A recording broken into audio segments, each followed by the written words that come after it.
नमस्कार, current news में आपका स्वागत है। मैं हूं अमृत उपाध्याय। सबसे पहले पिछले एक सप्ताह की हेडलाइंस पर डालते हैं नजर।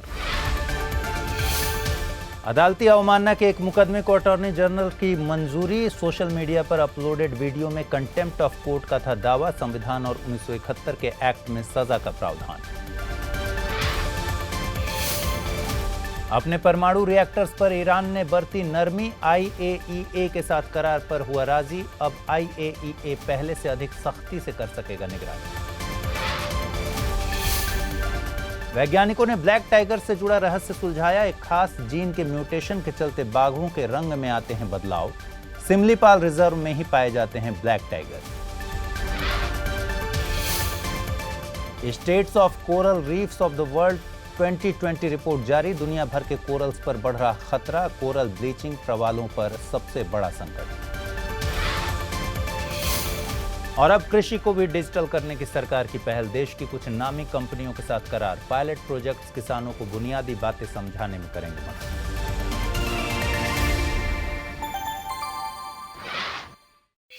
तो चलिए बुलेटिन की शुरुआत करते हैं इस हफ्ते की सबसे बड़ी खबर के साथ।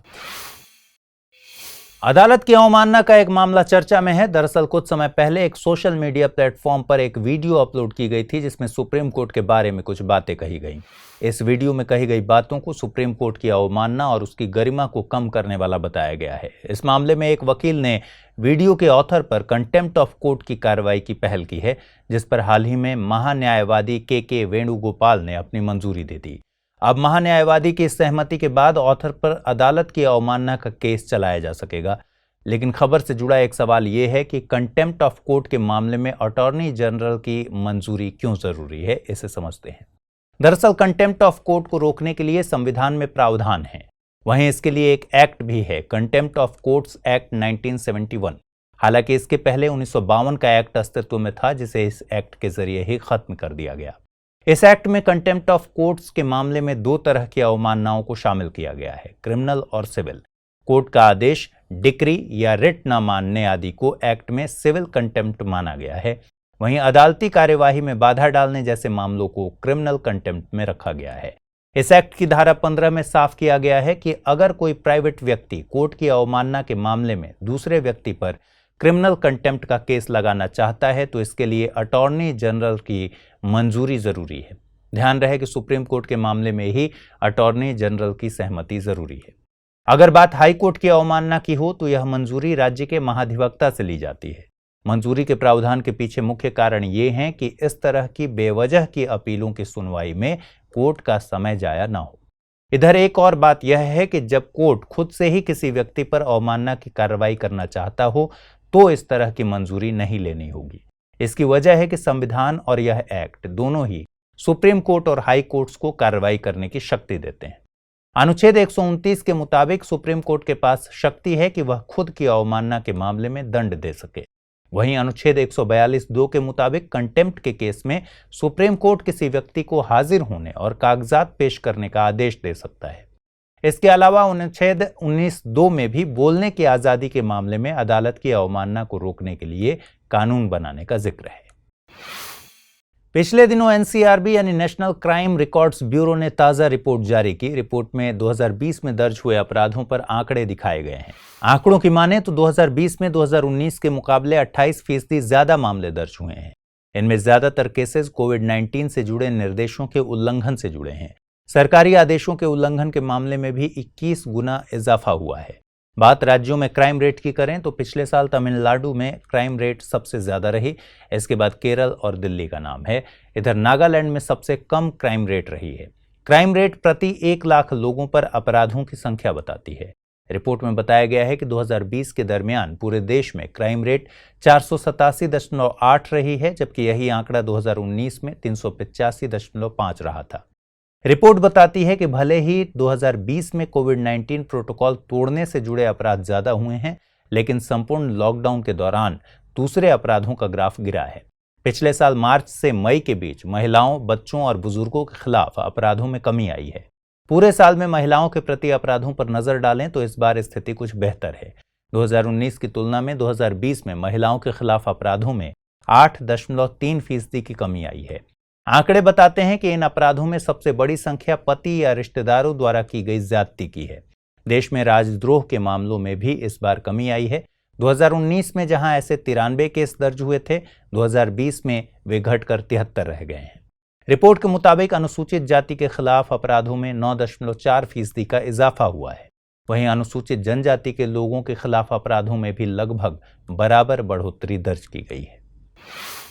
इनपुट टैक्स क्रेडिट के रिफंड को लेकर सुप्रीम कोर्ट ने मद्रास हाईकोर्ट के फैसले को बरकरार रखा है। इससे पहले मद्रास हाईकोर्ट ने अपने फैसले में ऐसे इनपुट टैक्स क्रेडिट जिनका इस्तेमाल नहीं हो सका है, उनके रिफंड की बात कही थी।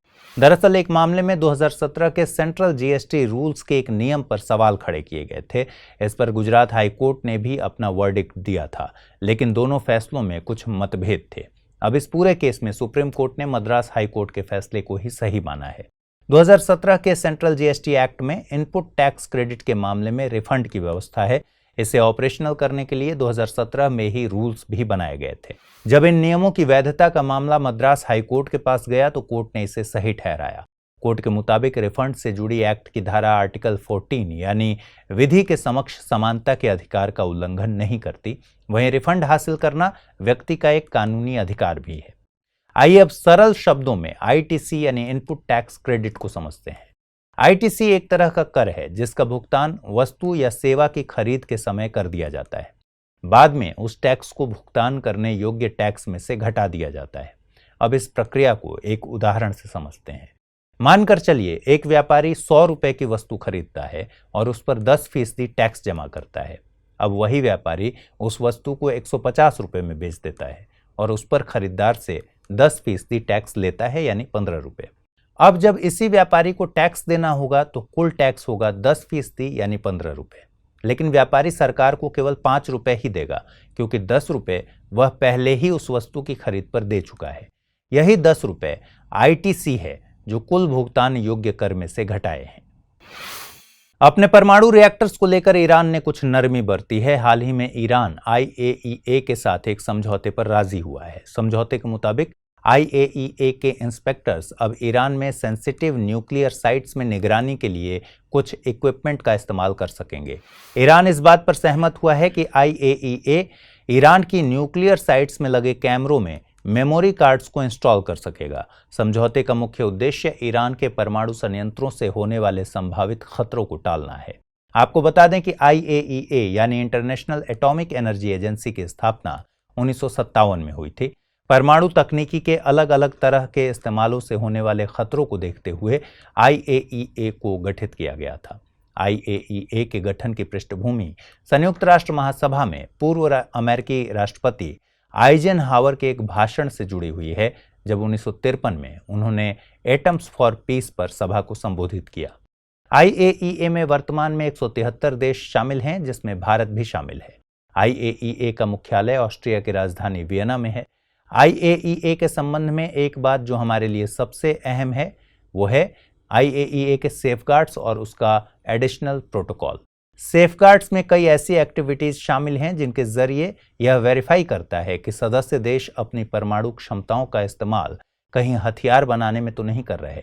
सेफगार्ड्स में सदस्य देशों द्वारा घोषित परमाणु सामग्री और गतिविधियों का आकलन किया जाता है।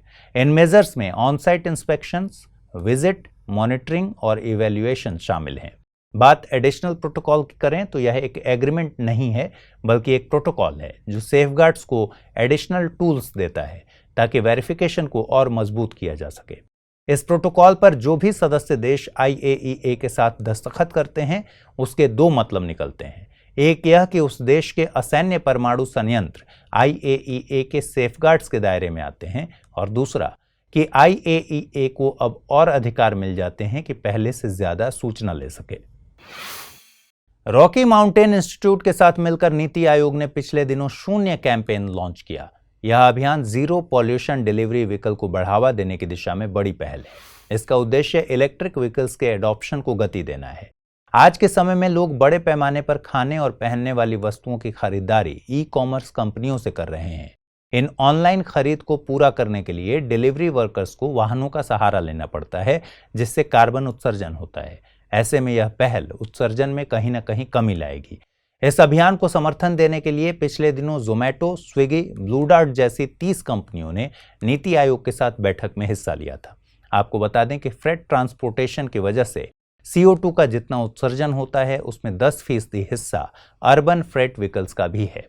वहीं जानकारों ने इस तरह के उत्सर्जन में 2030 तक 114% इजाफे की बात कही है। गौरतलब है कि देश में इलेक्ट्रिक व्हीकल्स को बढ़ावा देने के लिए सरकार पहले से कुछ योजनाएं चला रही हैं। इसमें खास तौर पर national electric mobility mission plan और फेम इंडिया स्कीम है। फेम यानी faster adoption and manufacturing of hybrid and electric vehicles in India scheme को 2015 में शुरू किया गया था। इस योजना में 4 क्षेत्रों पर ध्यान दिया गया है: मांग पैदा करना, टेक्नोलॉजी प्लेटफॉर्म, पायलट प्रोजेक्ट्स और चार्जिंग इंफ्रास्ट्रक्चर। अब फेम इंडिया का दूसरा चरण लागू है, जिसकी शुरुआत 2019 में हुई। वैज्ञानिकों ने ब्लैक टाइगर्स से जुड़ी गुत्थी सुलझा ली है। दरअसल लंबे समय से यह सवाल बना हुआ था कि सिमलीपाल टाइगर रिजर्व में जो बाघ हैं उनके शरीर पर पट्टियों का रंग गहरा काला क्यों है, साथ ही काली पट्टियों की संख्या भी काफी ज्यादा है। इस पर जानकारों ने कुछ बातें सामने रखी हैं। बता दें कि आमतौर पर भारतीय बाघों का रंग सुनहरा या नारंगी होता है जिस पर काली पट्टियां होती हैं, लेकिन सिमलीपाल टाइगर रिजर्व में 37% बाघ ऐसे हैं जिनके शरीर पर कालापन बहुत ज्यादा है। इसे स्यूडो मेलानिस्टिक शरीर या फॉल्स कलर्ड बॉडी कहा जाता है, जिसमें चौड़ी पट्टियां हैं और जो आपस में मर्ज्ड भी होती हैं। इससे पूरा शरीर लगभग काला से दिखता है। जानकारों का मानना है कि सिमलीपाल टाइगर रिजर्व के बाघों की यह खासियत एक जीन के म्यूटेशन की वजह से है। इस जीन का नाम वैज्ञानिकों ने ट्रांसमेम्ब्रेन एमिनोपेप्टिडेज Q या टैकपेप बताया है। यह उन्हीं जीन्स का वेरिएंट है जो बिल्लियों के शरीर पर चित्ते आने के लिए जिम्मेदार है। शोध करने वाली टीम ने यह संभावना भी जताई है कि प्राकृतिक तौर पर STR के बाहर ये बाघ नहीं पाए जाते हों। हालांकि नंदनकानन जूलॉजिकल पार्क और दूसरे चिड़ियाघरों में भी ब्लैक टाइगर्स हैं, लेकिन उनका जन्म विशेष संरक्षण यानी कैप्टिव ब्रीडिंग में हुआ है।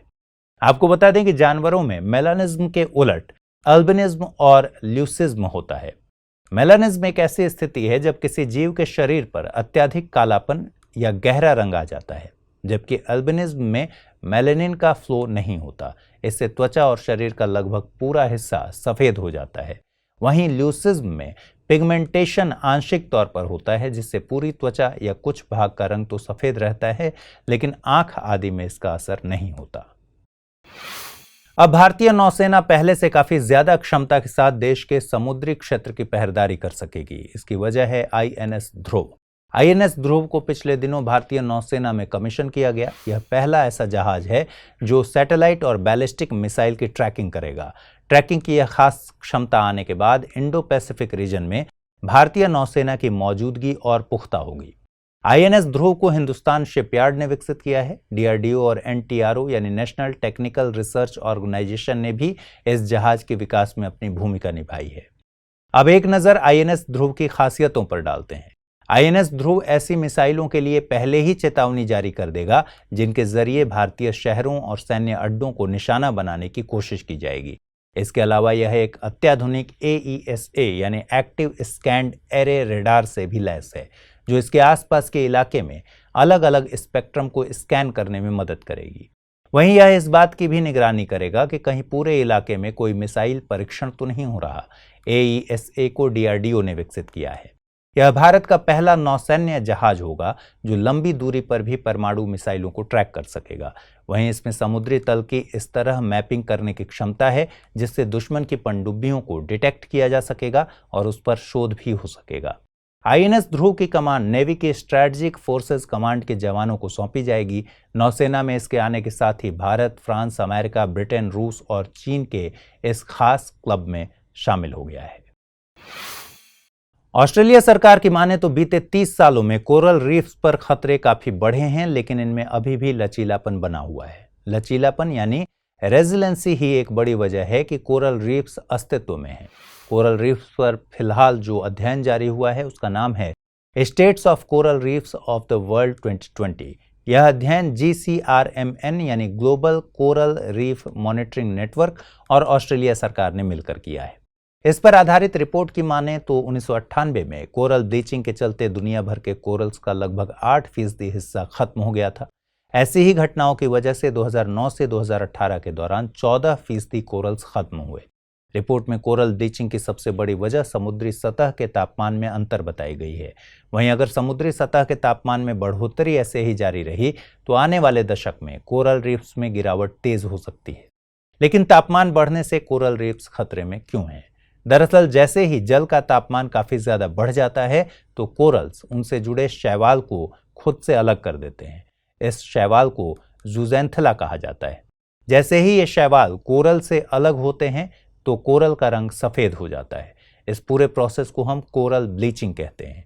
ब्लीचिंग को आम जीवन में भी समझा जा सकता है, जैसे धूप के लगातार संपर्क में रहने के चलते हमारे कपड़ों का रंग हल्का हो जाता है। यह भी ब्लीचिंग या विरंजन ही है।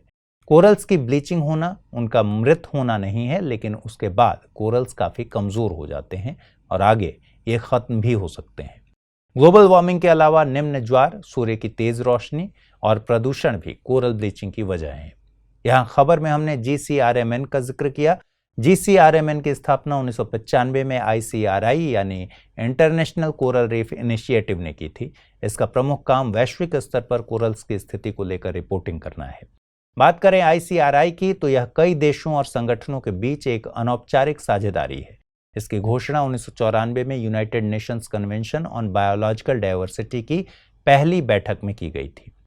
इस पहल के फाउंडिंग मेंबर्स में ऑस्ट्रेलिया, फ्रांस, जापान, UK और US जैसे देश शामिल हैं।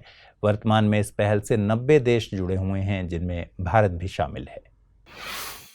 यूनिवर्सिटी कॉलेज लंदन ने तेल और गैस उत्पादन से जुड़े खतरों पर एक शोध किया है। शोध के मुताबिक तेल और गैस उत्पादन के चलते भी ग्लोबल वार्मिंग में तेजी आ रही है। इसलिए इसे कम करने के लिए हमें 2050 तक हर वर्ष इस तरह के उत्पादन में 3% तक की कमी करने की जरूरत है।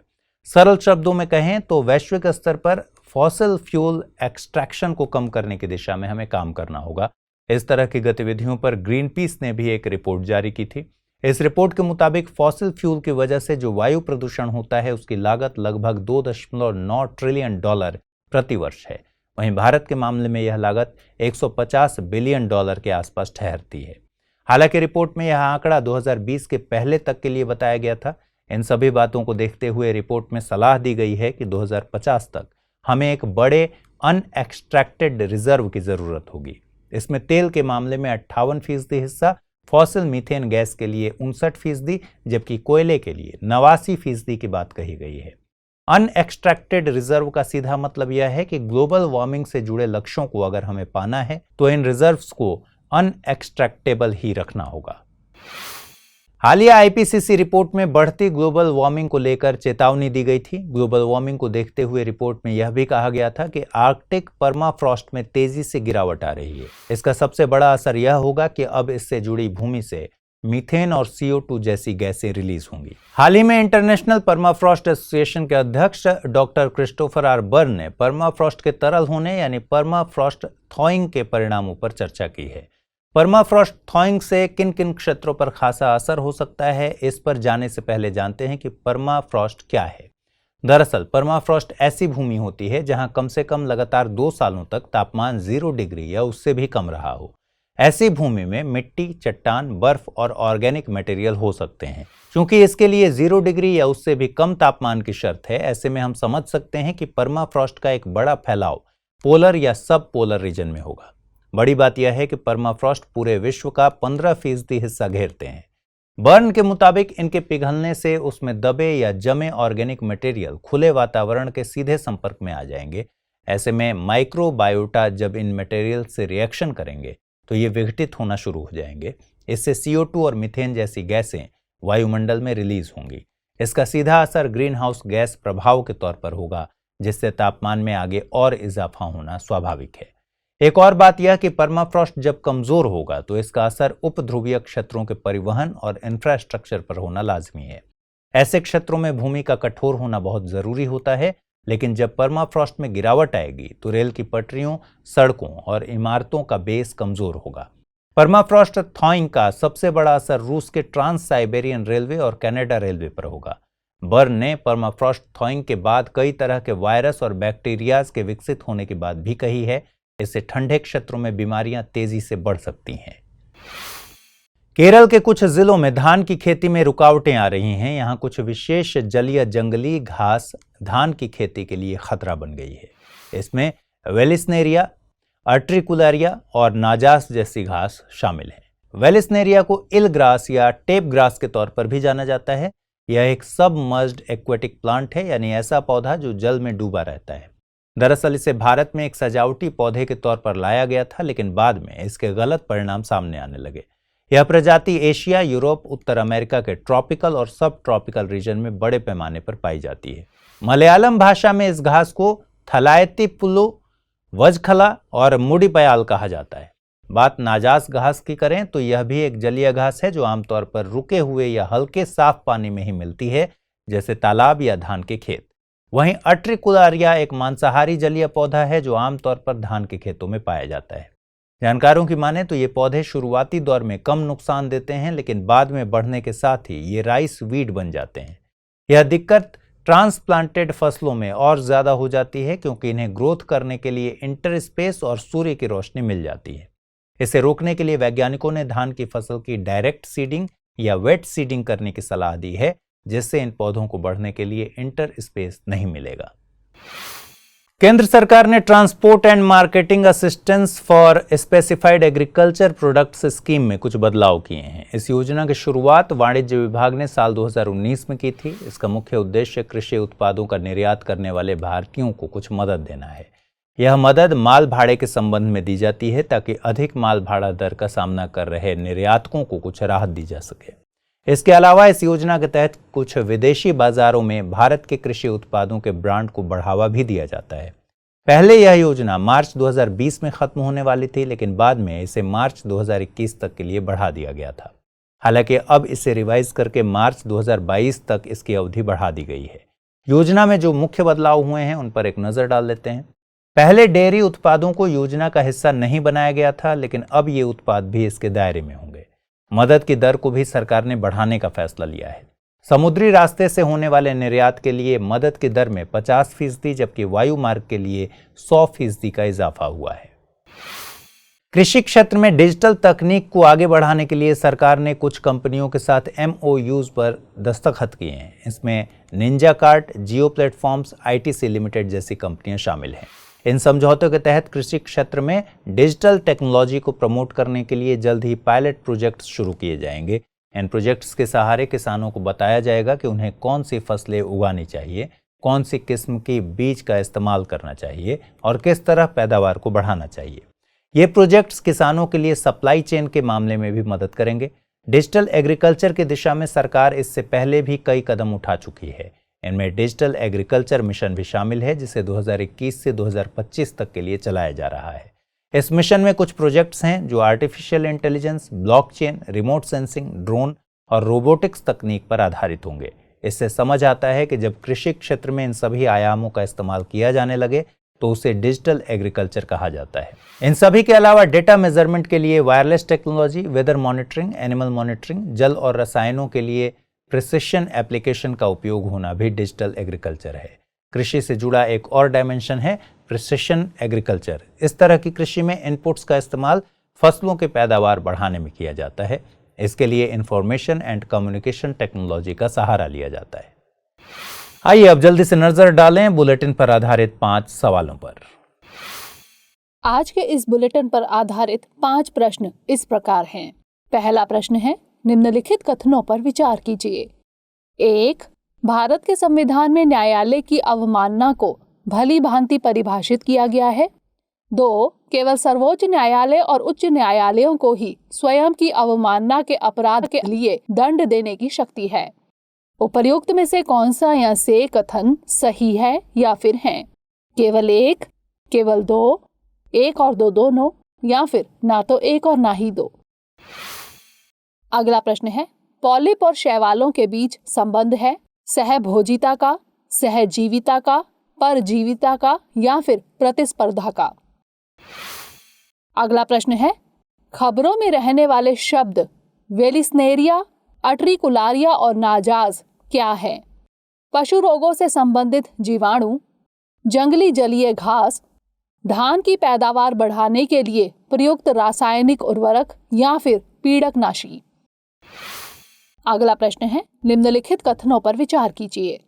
1. अगर बाघों के एक समूह में किसी बाघ की त्वचा गहरे रंग की है और उस पर अत्यधिक मोटी काली धारियां हैं, तो इसका तात्पर्य यह है कि वह बाघ अलग प्रजाति का है। 2. अगर जिराफों के एक समूह में किसी जिराफ की त्वचा का रंग पूर्णतः सफेद है, तो इसका तात्पर्य यह है कि वह जिराफ उस समूह से अलग प्रजाति का है। उपर्युक्त में से कौन सा या से कथन सही है या फिर हैं? केवल 1, केवल 2, 1 और 2 दोनों, या फिर ना तो 1 और ना ही 2। अंतिम प्रश्न है, निम्नलिखित में कौन विश्व की सबसे लंबी पर्वत श्रृंखला है? रॉकीज, एंडीज, मध्य महासागरीय कटक या फिर हिमालय? हेलो दोस्तों, मैप सेक्शन में आपका स्वागत है। दरअसल इन दिनों दक्षिण अमेरिकी देश अर्जेंटीना चर्चा में बना हुआ है। यहाँ के प्रांत लिथियम आयन धातु के मामले में निवेश को आकर्षित करने के लिए लॉजिस्टिक्स नोड्स बना रहे हैं। इसके अलावा यहाँ पर जो टैक्स की दरें हैं उनमें कुछ छूट दी जा रही है और साथ ही जो नियम है इससे संबंधित उनमें भी ढील दी जा रही है। तो अर्जेंटीना दरअसल लिथियम आयन के मामले में एक समृद्ध देश है। बता दें कि अर्जेंटीना लिथियम आयन के मामले में एक बड़ा भंडार रखता है। इसके साथ ही अर्जेंटीना चिले और बोलीविया के साथ एक लिथियम आयन से संबंधित ट्रायंगल को भी साझा करता है, यानी इन तीनों देशों के बीच का जो भंडार है उसे लिथियम ट्रायंगल कहा जाता है। अब अगर इसकी अवस्थिति की बात करें तो यह दक्षिणी गोलार्ध और पश्चिमी गोलार्ध में अवस्थित है। इसकी राजधानी ब्यूनस आयर्स है और इसके जो सीमावर्ती देश हैं उसमें चिले, बोलीविया और पैराग्वे इसके उत्तर में, इसके उत्तर पूर्व में ब्राज़ील और इसके पूर्व में उरुग्वे मौजूद है। इसके अलावा इसके पूर्व में अटलांटिक महासागर के साथ भी यह अपनी भूमि सीमा साझा करता है। इसकी भौगोलिक अवस्थिति को देखें तो इसे 4 भागों में बांटकर देखा जा सकता है। इसमें एक तरफ है एंडीज पर्वत श्रृंखला, दूसरा है चाको प्लेन यानी ग्रांड चाको वाले मैदान, उसके बाद है पंपास और चौथा है पैटागोनिया। तो पहले हम एंडीज पर्वत श्रृंखला को देखते हैं। यह एंडीज पर्वत श्रृंखला यहाँ पर फैली हुई है और ये जो एंडीज पर्वत श्रृंखला है यह नवीन वलित पर्वत का एक उदाहरण है।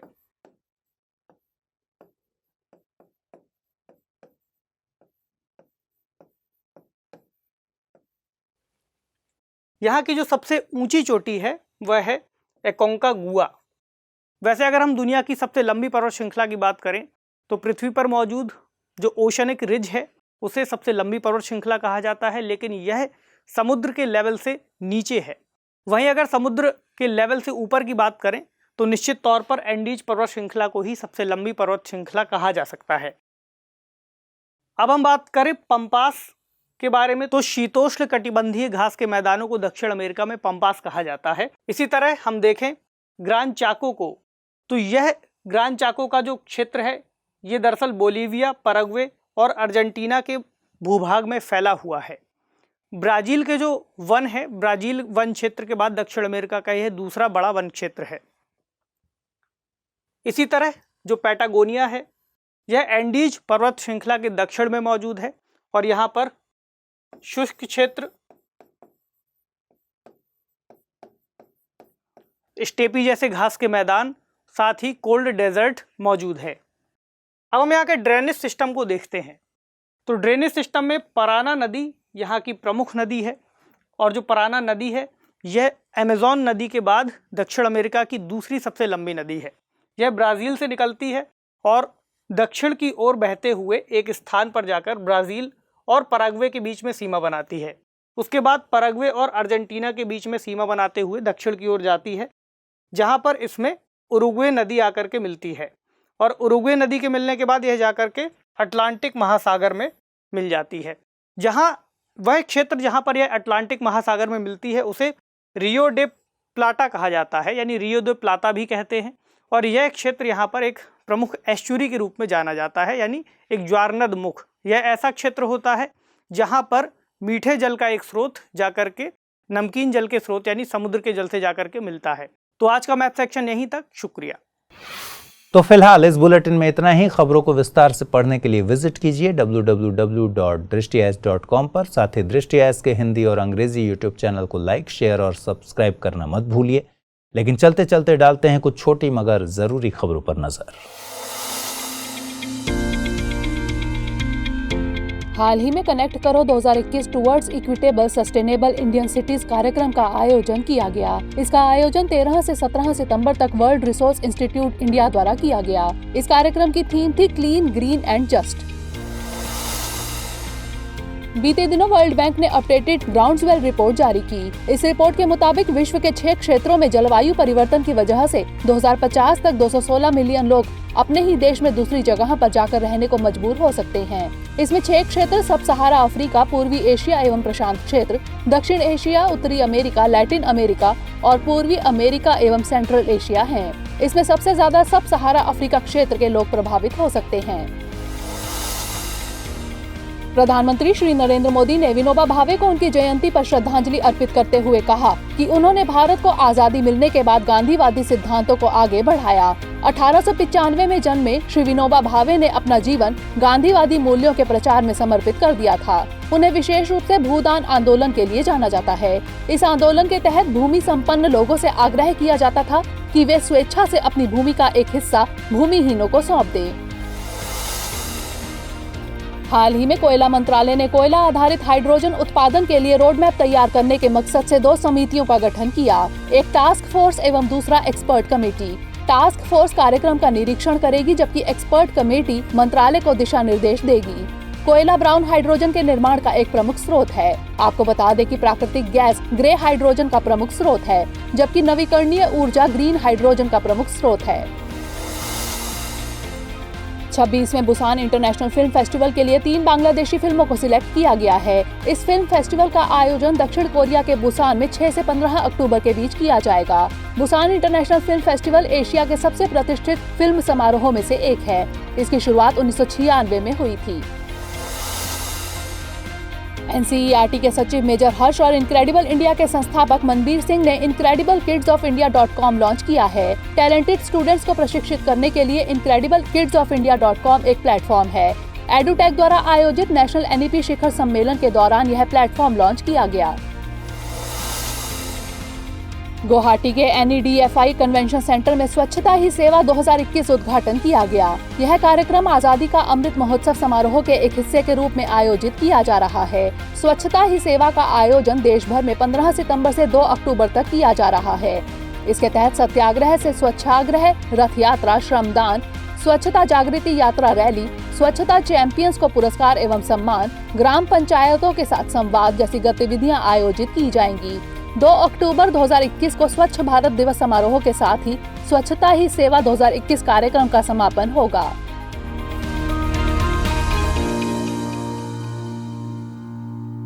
हमारी टीम कोशिश करती है कि आपको दी गई खबरों में एक भी गलती ना हो, लेकिन यदि किसी सोर्स या ह्यूमन एरर की वजह से ऐसी गलती हो जाती है तो इस वीडियो के कमेंट बॉक्स में उस गलती को सुधार कर पिन कर दिया जाता है और यह आपको कमेंट बॉक्स में सबसे ऊपर दिखाई देता है।